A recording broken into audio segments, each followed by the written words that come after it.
हाँ चलिए इसको डिस्कस कर रहे हैं, इस क्वेश्चन को ध्यान दीजिए। ये पहला तो रेक्टेंगुलर प्लेट है, रेक्टेंगुलर प्लेट का कहां पे होता है centre of mass, location of centre of mass. तो ऑब्वियस है डायगोनल का इंटरसेक्शन यानी आधा डिस्टेंस आधा डिस्टेंस, यानी इसका तो होगा a/2 कॉमा, कोई दिक्कत नहीं, ठीक है। अब सवाल है एक क्वार्टर पार्ट को कट कर दे तो कहां पे जाएगा। तो इसको हम कितना 5a/12 आ रहा है तुम्हारा 7a/12। अच्छा ठीक है देख लेते हैं, इसको हम दो तरीके से बताते हैं, ठीक है। एक तो रिमूवल वाला जो लास्ट क्लास में बताए थे, और एक एक करके हर पार्ट को काउंट करते हुए, दोनों तरीके से बताते हैं। तो चलो हम सेकेंड क्वेश्चन का सॉल्यूशन बता रहे हैं, ध्यान दीजिए, ठीक है। हम XCM निकालना चाह रहे हैं, तो फॉर्मूला था m into XCM minus m into XCM by m minus m। m है बड़े का मास, पूरा जो कंप्लीट का मास बताए थे, और उसका सेंटर ऑफ मास कहां पे था a/2 कॉमा b/2।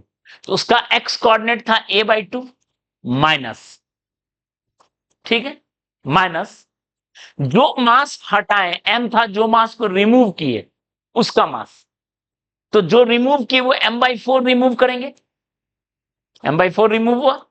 और इसका सेंटर ऑफ मास देखिए, इस पार्ट का सेंटर ऑफ मास यहां पे कहीं होगा, वो कितना होगा, ये डिस्टेंस है a/4 और ये b/4 है। तो इसका कोऑर्डिनेट, हमको कोऑर्डिनेट चाहिए, तो कोऑर्डिनेट यहां तक का था a/2 और प्लस a/4, तो कितना होगा 3a/4। उसका कोऑर्डिनेट होगा 3a/4 bye m minus m/4। ये 2019 जेई मेन का क्वेश्चन है, आप p/q बनाओगे तो आपको मिल जाएगा, ठीक है। तो इसको अगर हम सॉल्व करेंगे तो आएगा ma/2 minus 3ma/16 bye 3m/4। तो ये आएगा 16, 8 और 5ma इंटू 4/3m। तो m कैंसिल, 4 से गया यानी 5a/12। अब जो सेंटर ऑफ मास होगा 5a/12, 5a/12 ऑब्वियस है a/2 से छोटा है, 5a/12। सिमिलरली अगर हम YCM करेंगे सेम तरीके से, तो a की जगह क्या लग गया b, यहां भी b, तो आंसर क्या आएगा 5b/12, यानी 5b/12। इसका आंसर ये होगा, दिस इज न्यू सेंटर, ठीक है, क्लियर है। जो तरीका बताया तो उससे हो गया। दूसरा तरीका, और आप क्या करो देखो ध्यान से, यहां 3 बॉडी मिलके बना है पूरा, 1 2 और 3,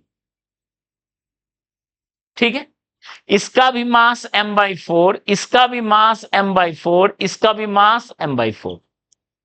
इसका सेंटर ऑफ मास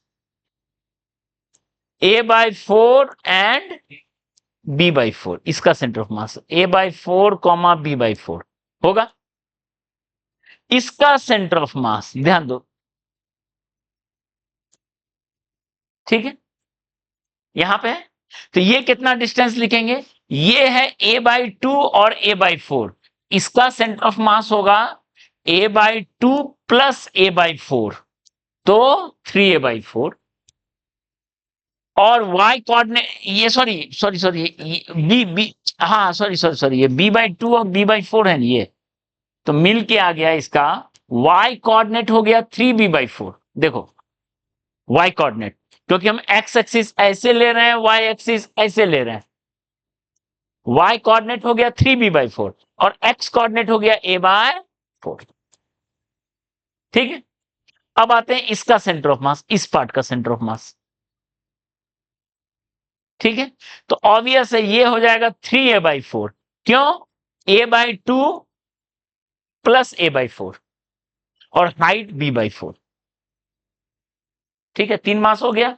तो XCM क्या लिखेंगे, m1 into x1 plus m2 into x2 plus m3 into x3 by m1 plus m2 plus m3। Similarly YCM क्या लिखेंगे? m1 into y1 plus m2 into y2 plus m3 into y3 by m1 plus m2 plus m3। Clear है? इसको आप solve करेंगे तो 5a/12 and 5b/, hopefully ये part समझ में आ गया होगा। कोई पार्ट को रिमूव करने पे, ठीक है, ठीक है।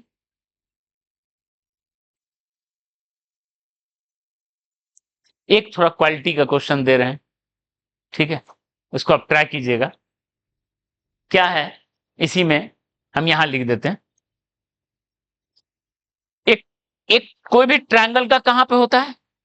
सेंट्रॉइड पे, ट्रायंगुलर प्लेट का, ठीक है। तो हमको पता करना है, एक ट्रायंगल है, इक्विलैटरल ट्रायंगल, ये इक्विलैटरल ट्रायंगल है एल लेंथ का, इसका तो सेंट्रॉइड पे है।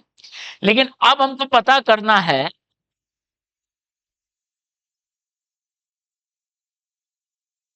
ठीक है, ठीक है, पता करना है कि कितना पार्ट को, कितना हाइट तक के उसको, ठीक है, कितना, एक मिनट एक मिनट, ये है क्वेश्चन, ये है, ध्यान ध्यान दीजिए, क्वेश्चन क्या है कि हमको किसी हाइट तक के मास को हटाना है, यहां किसी h हाइट तक को हटाना है, इसको रिमूव करना है, इस वाले पार्ट को रिमूव करना है। तो हमको h का क्या वैल्यू रखें? समझ में आ रहा है ना? ट्रायंगल है, this part is removed, this part is removed, इसको रिमूव किया गया। तो हमको पता करना है h का कितना वैल्यू हो, कितना हाइट कट करें, so that centre of mass lies at apex. Apex मतलब यहां लाई करे, देखो डायग्राम भी बना दे रहे हैं, सेंटर ऑफ मास यहां लाई करे,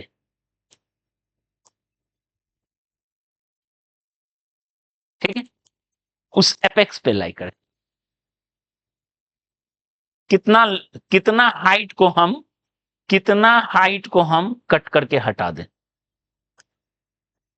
ठीक है। तो ज्योमेट्री तुमको थोड़ा अच्छा से लगाना पड़ेगा। नहीं, इतना सिंपल नहीं है, सॉल्व करना पड़ेगा, ठीक है, आपको सॉल्व करना पड़ेगा, ठीक है। चलिए, तो ये हो गया।